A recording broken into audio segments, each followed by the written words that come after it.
मेरे कातिब मेरे तकदीर का पैगाम लिख देना। मेरे कातिब मेरे तकदीर का पैगाम लिख देना।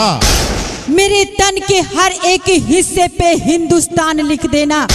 मुझे मंदिर भी प्यारा है, मुझे मस्जिद भी प्यारा है। कहीं पे राम लिख देना, कहीं रहमान लिख देना। प्रिय मतदाता मालिकों, आप जनता है। 5 वर्षों के बाद आपके भी चुनाव की घड़ी आई है। ये वक्त पंचायत चुनाव का है।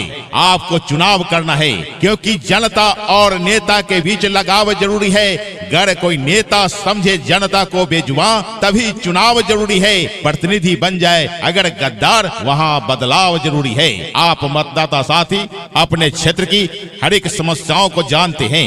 आपने किसी पे विश्वास भी किया था, लेकिन आपके साथ विश्वासघात हुआ। ऐसा क्यों? योजनाओं का लाभ आप तक नहीं पहुंच पाता है, ऐसा क्यों? मतदाता साथियों, यही तो वक्त है जानने का, यही तो वक्त है पहचानने का। हम जनता है, मतदाता बनकर जीना है। हम कभी नहीं भूलते उसको जिसने जनता का हक छीना है।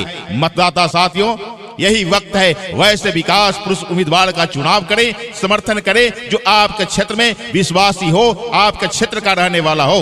आप गौर करेंगे तो उम्मीदवारों की भीड़ में एक ही प्रत्याशी है जो आपके बीच रहने वाले हैं, जिनको आप जानते हैं, जो शिक्षित हैं, समाज सेवी हैं, लोकप्रिय हैं, समिति की योग्य हैं, और वो है भाई मुकेश सिंह। भाई मुकेश सिंह जो गैस वितरण करते हैं, घर घर गैस पहुंचाते हैं, सुख दुख में साथ देते हैं, हर वक्त तैयार रहते हैं आपके लिए, आपके समाज के लिए, आपके क्षेत्र के लिए। आइए मतदाता साथियों, आपकी बात